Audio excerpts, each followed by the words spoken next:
Hello and welcome to Mario Guy 92's 2013 game reviews. This is Mario Guy 92/Waver talking, and we're going to be talking about Luigi's Mansion Dark Moon. And I hope you enjoy it. At long last, the long-awaited sequel to Luigi's Mansion has arrived at Q1 this year. Did it meet the expectations of the fans and critics? I think so, including me. Luigi's Mansion Dark Moon was a major improvement from its predecessor. I like Luigi's Mansion, don't get me wrong.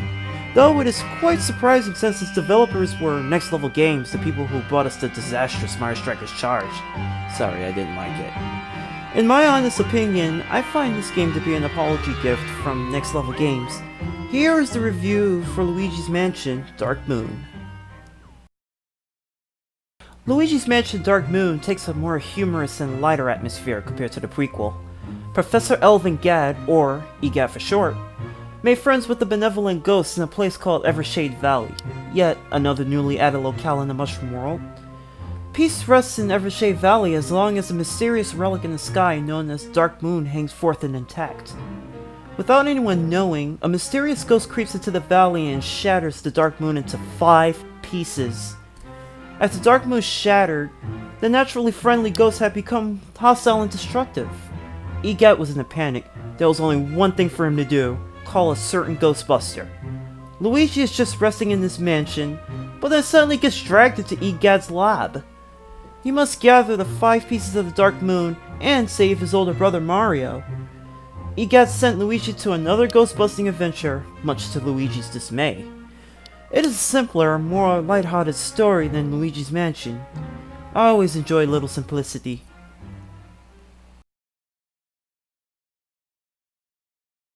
It's apparent that the developers paid close attention to the small gameplay flaws that were present in Luigi's Mansion and made great remedies to the gameplay in Luigi's Mansion Dark Moon, one of them being the other ghosts that interfere while you're vacuuming another ghost. You can now jump over the ghost attacks, no matter how big the range is, and you'll still have a hold of the ghost you're vacuuming.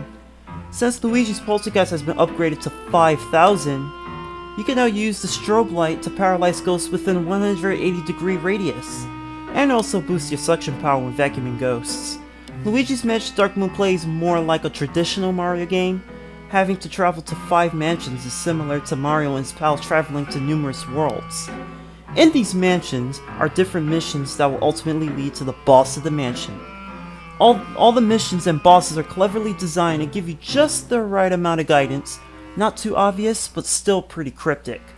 There are different kinds of ghosts, all within different behaviors. You'll be pinned against childish green ghosts, known as greenies, in your adventure. Strong red ghosts, known as slammers, cowardly blue ghosts, known as hiders, and many more. It takes quite some skill to tackle them all at once, but it shouldn't be a problem thanks to the game's helpful and not too intrusive tutorials. I've had a smooth and fun adventure, and I'm still playing it! Luigi's Mansion Dark Moon is incredibly easy and fun to control. All the commands respond at the right moments, making this ghost hunt a satisfying one. The ghost suction system is a major improvement from Luigi's Mansion.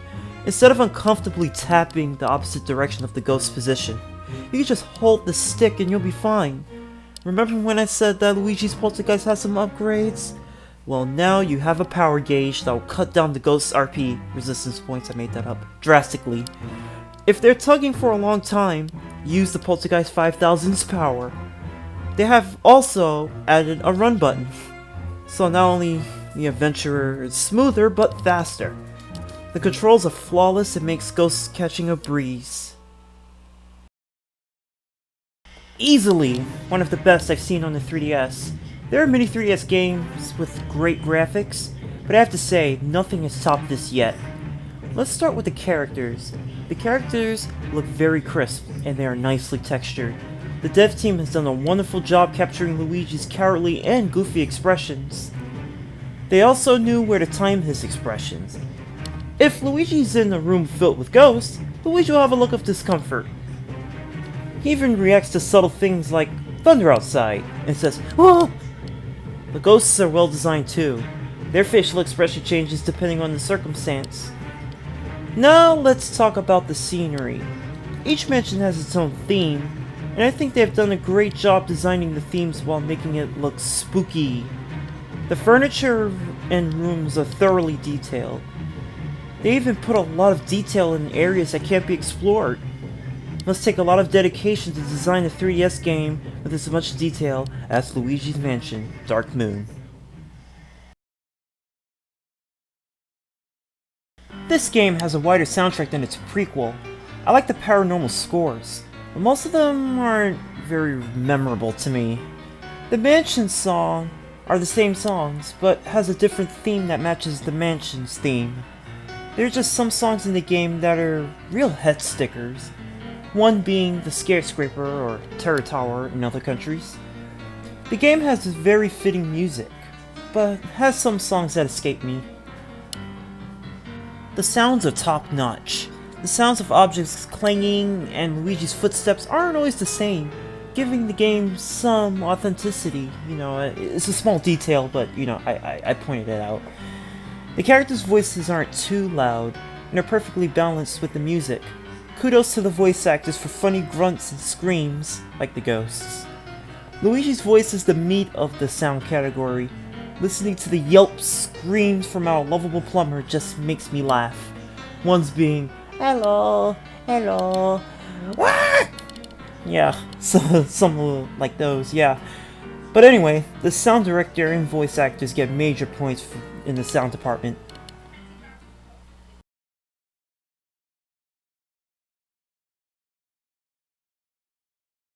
While I'm not much of an online player, I thought the online in this game was excellent.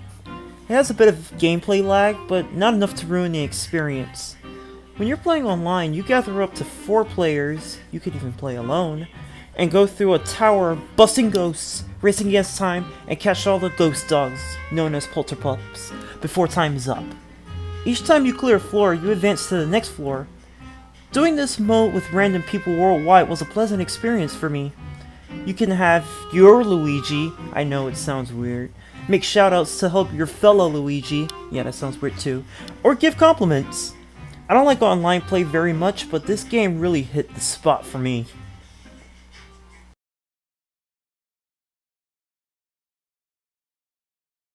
This game has tons of it, so you won't feel bored after beating the game.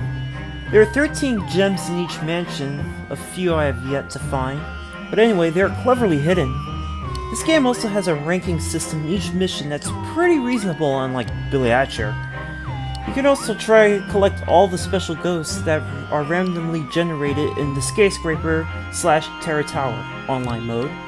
So there's a lot to do after beating the game, and it's not too stressful.